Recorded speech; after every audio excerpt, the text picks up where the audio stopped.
honestly, yeah, just being persistent with the sport, because that's what the sport is too. When you're wrestling and you're on the ground and you're trying to get up or you're trying to turn around, turn away, you have to be persistent and try to find ways to find what you want to do. And sometimes you can't turn right away, but you have to check their leg and move their legs out of the way and then go that way. Go like instead of counterclockwise, you got to turn clockwise.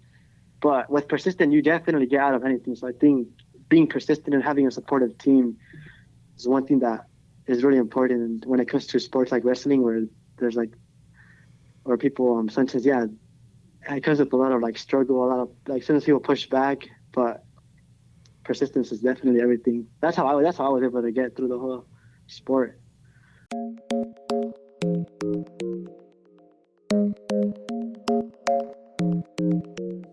Hey everyone, welcome to Connect the Dots. I'm Jeremiah Garcia, your host from Guide Dogs of Hawaii.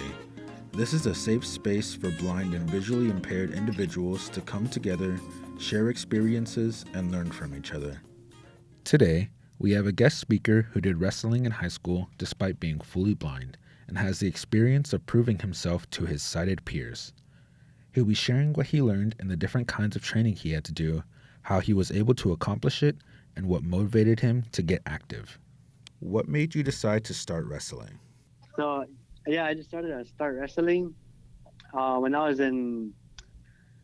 I think I think at first I had the idea when I was in seventh grade. So I entered middle school, and they had a wrestling team there. And I met the coaches and the PE coaches who were in charge of the wrestling team, and I was like really excited because I used to play WWE on the Xbox and stuff beforehand and wrestle with my dad and siblings. And that's when I was interested, but I didn't join because the secretary at my school was like telling my parents like, no, like he's blind, he can't wrestle, that's a dangerous sport. So my parents were kind of like, no, you can't wrestle, it's like don't do it. So then I was 12, so I had to listen to what they told me. I was like, okay, like makes sense, fine. I might just do it in high school if they'll let me, because I'll be older by then. So that's like where I first got the interest of wrestling and where I really had the passion to wrestle. But since I wasn't able to, I put it off until my sophomore year when I tried out. Okay, so how long did you end up wrestling? Like, when did you start? How long did you do it? So I started my sophomore year. I started doing the conditioning area time. Like my friend was like, yo, let's go to wrestling. I was like, yo, let's go. Like I'm down. And since there were no requirements, I just decided to go to conditioning. That went we did it from mid-October. I finished at I think I did it till mid,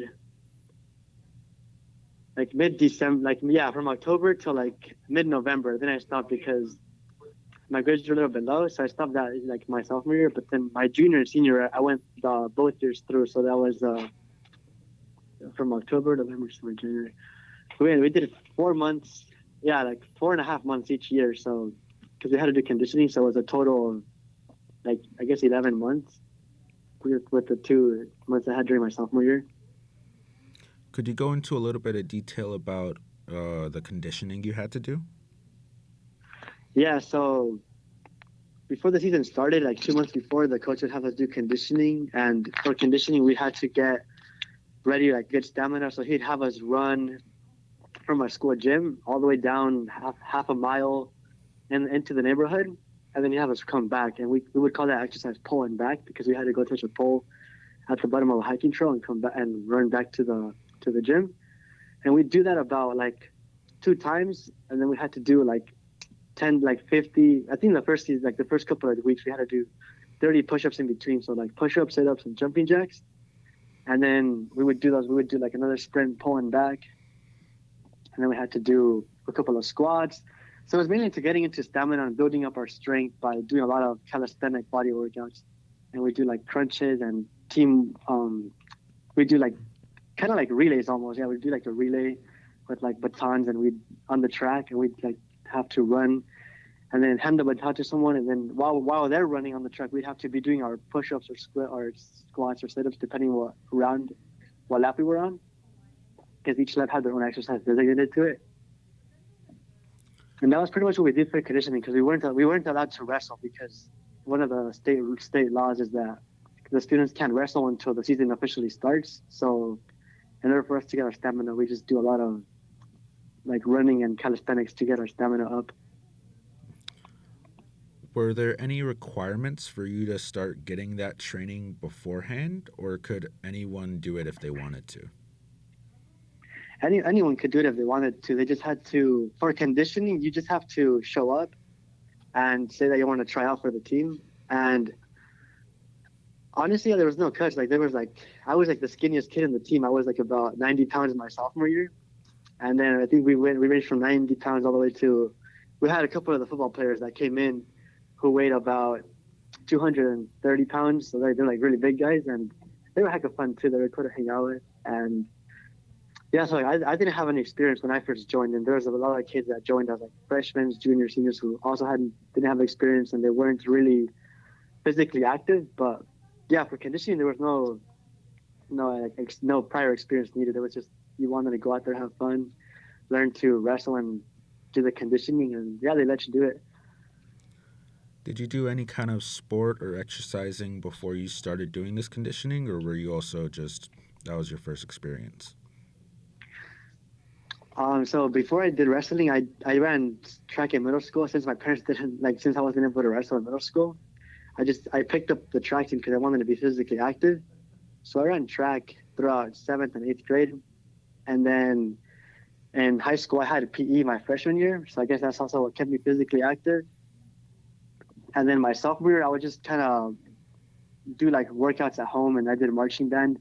So it involved a lot of walking because I was in like the front ensemble, like in the pit, like with the marimbas and the drums. So I wouldn't march myself, but I would still make sure to get my workouts in. And with the band, we do like parades sometimes. So I definitely got some exercise in there. And yeah, so I try to keep myself physically active, so I wouldn't like mess up my stamina or my strength because I wanted to keep them up. Okay, so you had the stamina, you had the strength to start wrestling, but then you needed to learn, I guess, how to wrestle or get better at it. So did you have any Yeah, kind of correct. assistance when you started wrestling? Yeah, so I had to learn how to the proper stances. So my best friend Osvaldo, he's also visually impaired, and he's the one that got me into wrestling, like into the high school wrestling. And he taught me the stances, like how we're supposed to stand when we're getting ready to wrestle. And since we're blind as visually impaired, I had to learn extra techniques as well. So like having our left hand was like facing palm up, and then our right hand would be palm down, and our opponent across from us had the same thing. So their left hand would be their palm would be up, and then their left hand would be under our. We'd pretty much be like high fiving. So they're like his left hand is under my right hand, and then my left hand is under his right hand. So our palms are touching in that sense. And yeah, I had to learn how to like shoot. So like get on one knee and go for the leg, like wrap my hands like around their knees or their thighs to bring them in for a double leg. I had to learn the rules of like you can't do headlocks, and pretty much learn how to like fall and not land on your back. So like when you get taken down, you have to land on your stomach or your side, and then learn about proper what do we call it? Kind of like mat etiquette and mat rules, like where you're supposed to stand, where you can't be on the mat, like how you can't be outside of the circle, and yeah, you can't be like throwing punches or kicks. Like it's not like the WWE or MMA where you can do all that. So I had to learn that kind of stuff, and that was about it. Like it seemed pretty easy and self-explanatory. So would you say your friend helped you out a lot on the blind visually impaired side, or was your coach also pretty friendly about that? Our coach was too. So I think my friend was a pioneer. So my friend Osvaldo, he started wrestling as a freshman, and he's the one that kind of was the one that experienced it first from my friend group. But our coach had another student before us. There was a student named Jeshua who was, I think he was there like 4 years before I was there. So my coach definitely had learned how to adapt it to blind people. He learned the blind etiquette, and he's the one that taught my friend Osvaldo like the hand contact thing. And then so yeah, my coach is really friendly with it too. And sometimes he'd remind me, he'd be like, hey, like they call me Flaco, they call me skinny on the team. Like Flaco, like your hands, like put them up, or move your feet this way, or like Flaco, like fix your stance.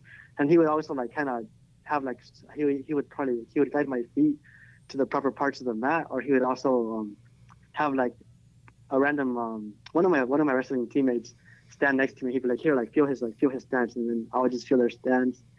and they would show me like, oh, your hands are like this. They're kind of like at a 90-degree angle, like toward the wrong side. Your palms are not facing the right way right now. So like they would have me, yeah, they really adapted and they were really good at explaining how your hands should be and the rotations and which way they're facing. So I think the whole team pretty much adapted to it, which is really cool. Yeah, that's awesome. So when you were starting wrestling, was there any expenses that had to be paid for in order for you to compete? Yeah, so one of the so it wasn't like really expensive. The main parts that the requirement expenses were, I mean required expenses. It was our wrestling shoes. So my dad had to buy me those, which I think we got them at Big Five for like 30-35 bucks. And then a headgear. So a headgear was like, it's what we wear so that we don't get cauliflower ear, we don't get any like ear infections so that our ears doesn't like scrape against the mat. And I think that was like about 15-20 bucks. So in total, oh, and then we had the singlet too. We had to get our singlet to wrestle in tournaments. And it had our school logo, like so Santa Teresa's logo was a fleur-de-lis, like, yeah, the fleur-de-lis flower. And they were like blue and orange, I think. And I think the wrestling team sold them for, I think it was like about like, yeah, like 20 bucks as well. So I think I spent in total of like about 75 bucks in total wrestling gear. And those are the main expenses we had to cover. And my dad bought all of that for me. And then we had optional gear like sweats and quarter zips that represented the team, but those were just optional in case we wanted to get them. So I didn't get those because I was like, oh, like, you know, it's cool. Like I just want to get the required stuff and save money. Under 100 is pretty manageable. Mm-hmm. So could you tell me about, I guess, an average day that in training, not conditioning, but like the actual wrestling training? Okay, yeah. So the average for me is I wake up at like 6 a.m. to get ready for the bus and stuff. I go to school from like 8 to 2. Just, yeah, like, so Mondays we get out early. We get out 1:40, and mainly the average day is after school. No matter what time we got out after school, we'd go straight to the mat room. I'd switch out of my school clothes and I normally had my shorts and my shirt underneath. Now I could just like take my school clothes off and just get ready to run, because we had to just like, yeah, we would just like put our shoes on and then we'd do pole and back. So we'd run all the way to the pole and then we'd come back to the mat room. And then we'd start to do we call it drilling. So it's like where we pretend to do like our double leg shoot. So we do the whole motions, but we don't actually wrestle with the partner. We just partner up. And then I'll like step with my left leg forward and like do a double leg shot on one of my friends. And I wouldn't knock them down. I would just like do it. And we take turns each doing shots. And then we do a couple of push-ups, sit-ups. We do like we call it 10-10-10. So it's 10 push-ups, 10 sit-ups, 10 jumping jacks. And then we just draw like a couple more moves that we learned in the past. So like pinning, we'd work on, like, it was freestyle, freestyle drilling. And we did that for like about 30 minutes. And then after that, the coach would get up and he'd come to the mat. He'd teach us like new moves. So he'd teach us a new type of pin. And then we would get into partners again. We'd practice that pin for like 10 minutes. So we'd go back and forth, and then we'd learn new drills for like about an hour, like new moves. And then the last 45 minutes, we would take 30 minutes to do, we call it live. So live would be when we got into groups of people with our similar weight classes, and then we start to wrestle like in a group. So we'd have like 2 people wrestling in the circle. We'd have like 3 people around the circle just watching, and we would wrestle like if we were in a tournament. So we'd wrestle, and then we'd wrestle with everyone in the group, and then we switch out. And I think by then it was like 5 p.m. So yeah, we'd finished wrestling with like, we finished doing live. And then we would just start to do like sprints inside the mat room to just warm down. We'd do like a couple sets of like 10-10-10. And then he would sit us down. We'd have a quick meeting based on like what we're learning, what we're going to learn next, talk about the tournaments that are coming up. And then once he dismisses us, we start to weigh ourselves in, because he needs to record our weights to keep us to make sure that we're still within our weight class. And also to make adjustments in case some of us need to drop down or gain up for the tournament. So we'd weigh in again. I mean, not again. We just weigh in like to leave practice, and then we just put our clothes on and then like switch out of clothes and then go home from there. And then at home I'll just do homework, and sometimes I'd train if I still didn't get like some of the stuff correctly or if I wanted to get extra training. But for the most part, I was pretty exhausted, so I just go home, like eat, do homework, and then I just repeat the same thing. Was there anything you really liked about the training? Anything in particular? I guess I just loved like getting the feeling of like exhaustion, and like also like the feeling of like being like proud of like getting a certain move done. And also I guess I always loved being physical, so like like being physical is like one thing I loved, and especially like pinning people that I wasn't able to pin in the past. Like when I first started, a lot of people were like hard to pin in the beginning, but as I began to get like more strength, I think that's one of my things was like achieving my goals and like being able to like pin people and pick up people that were like bigger than me, and I was like, oh, like sick, this is pretty badass. Like I'm able to do more things now. So definitely that's one thing I really loved about the sport, that you see yourself grow as a wrestler, and I saw myself getting like more disciplined, be more calm and controlled in the mat, like be more collected. Because I think in the beginning I was kind of like sloppy. I just wanted to go all in, and I learned how to keep myself like composed within the matches, and how to like keep a clear head and analyze what's going on in the match, so I wouldn't be so that I wouldn't mess up and I wouldn't get pinned. So I know in middle school they stopped you due to safety concerns. So when you're Mm-hmm. starting to practice and you're doing all this stuff, did that ever come back up in high school or no? No, never. I think the only time it kind of came up was one time when when I got a nosebleed, because I was wrestling with someone, and like I think I shot too fast, and like my knee hit my nose because I was looking down because I was kind of tired, and I had like a small nosebleed. But I didn't tell my parents until like a couple weeks later.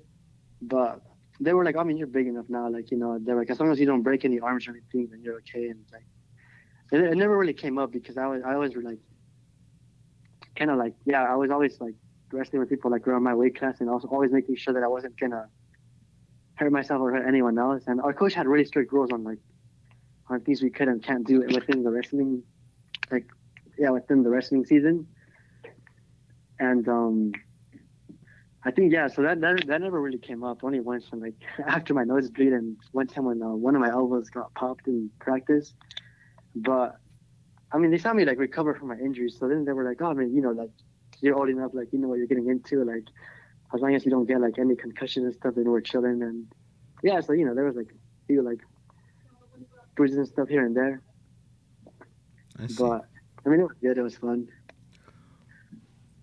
Was there any type of equipment specifically to help blind people, or did you just have the same kind of stuff everyone else had? Oh yeah, so there wasn't really like specific gear or equipment, but I think one of the things that I would do is I would hold on to people's like arms whenever we ran forward and back, and then sometimes we'd have to jump over the line, like over the like lines on the floor, to like practice our balance and our different like side jumps and front and back jumps to avoid getting taken down. And for that, the coach would adapt it by putting a chair next to my right side or my left side, so I could like put my hand, like my fingertips on the chair, and then I would just jump back and forth. So the back of the chair would be like right on the line, so like, I knew where the line was, and then I would just jump back and forth. And that's how they adapted it. And so that's kind of like the only adaptation that they ever did with me. And in terms of matches, they like most of the mats are accessible because they have the lines, you're able to feel them, and just kind of like paint on the mat like a little bit. It's like a thick bold line about like 2 fingers thick, like 2 fingers wide, my bad.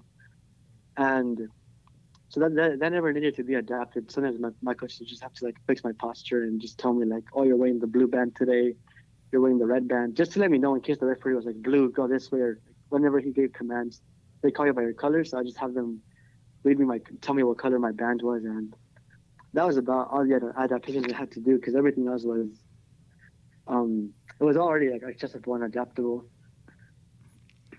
Did you notice any specific benefits from wrestling after you started?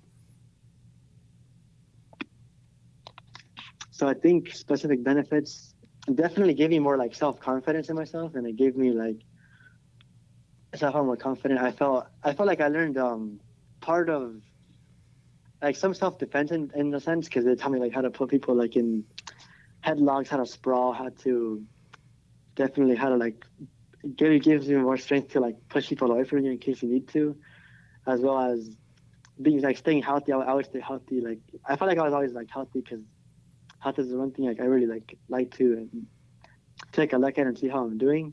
And definitely physically active and stamina was always good. I feel like especially for like people who are visually impaired, since like we can't really drive, we have to like walk a lot and take public transportation.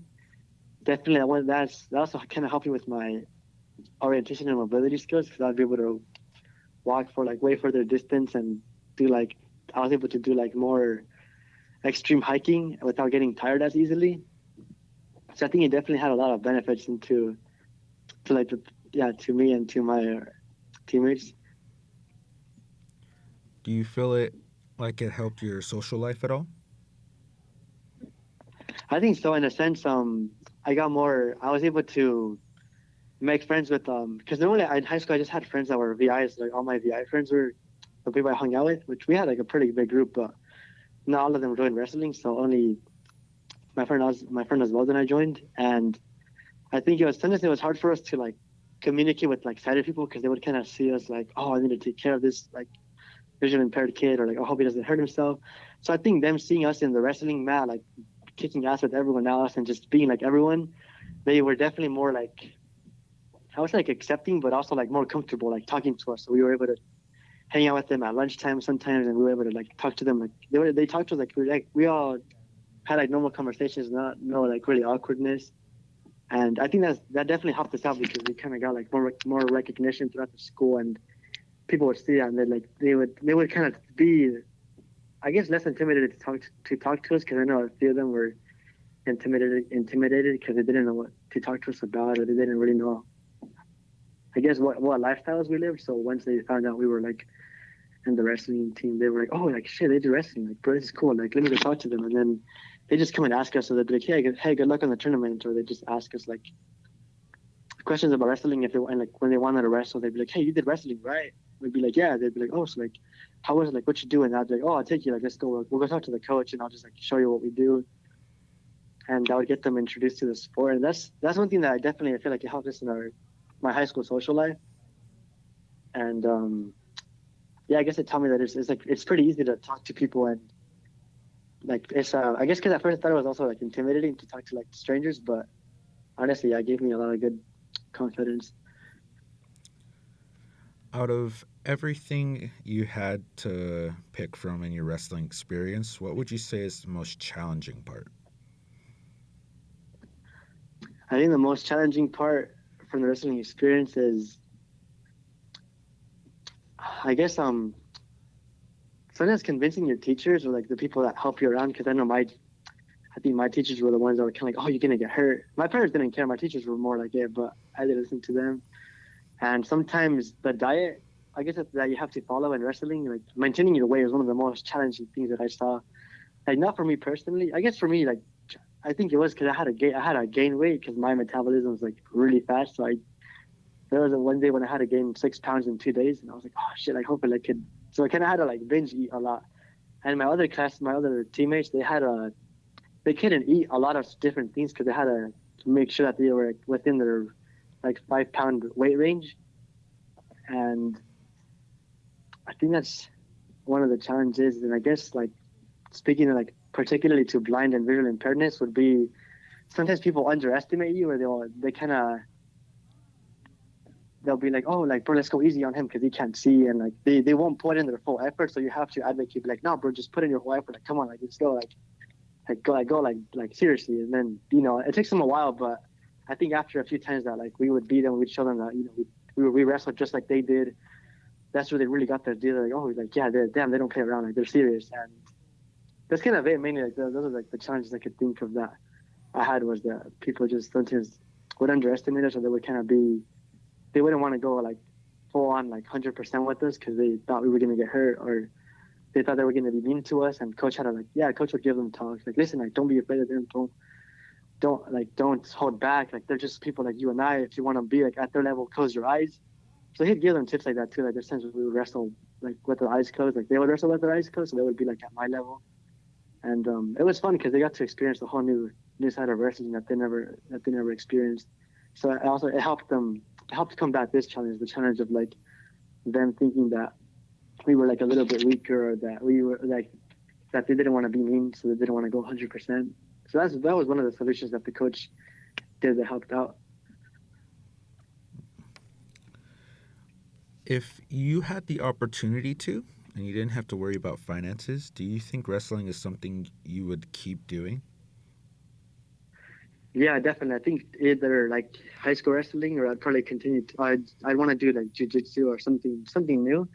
But definitely, I would want to keep expanding on my wrestling knowledge and learn new styles of wrestling, because I feel like it's a really good sport, I guess, because you use all your muscles, and it's like I don't know. I was always like I just love the fun that comes with wrestling, the thrill, the excitement when you're gonna wrestle in a tournament. What advice would you give to someone who's visually impaired or blind who is interested in wrestling? I would tell them to give it a try, and like to definitely give it a try and advocate, and like if like they have people that are trying to like tell them like no, don't do it.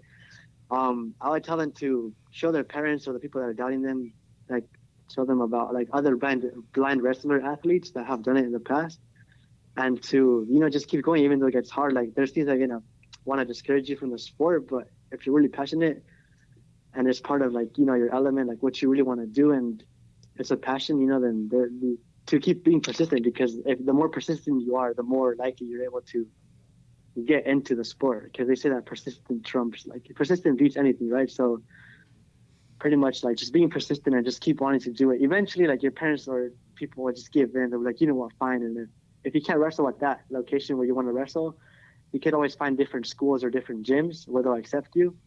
And that was one of my things with jiu-jitsu. Like there's times where jiu-jitsu were like, oh, jiu-jitsu gyms, or like I don't know how I can help you, but like it made me feel, I guess, complex, because I'm like, oh, like damn, that sucks. Like I gotta find a gym, but it also gives you more, kind of like how can I say it? Like it makes you want to find another gym. So like, oh, okay, let me go look for this gym. So it makes you like you definitely expand your resources, and you're able to learn new skills and new advocacy skills, and you get to see where things went wrong. And honestly, yeah, just being persistent with the sport, because that's what the sport is too. When you're wrestling and you're on the ground and you're trying to get up, or you're trying to turn around, turn away, you have to be persistent and try to find ways to find what you want to do. And sometimes you can't turn right away, but you have to like check their leg and move their legs out of the way, and then go that way. Go like, instead of counterclockwise, you got to turn clockwise. But with persistent, you definitely get out of anything. So I think being persistent and having a supportive team is one thing that is really important. And when it comes to sports like wrestling, where there's like, or people sometimes, yeah, it comes with a lot of like struggle, a lot of like sometimes people push back, but persistence is definitely everything. That's how I was able to get through the whole sport. As we draw to a close with this episode, I want to thank you for joining me. I hope you enjoyed your visit and found useful information.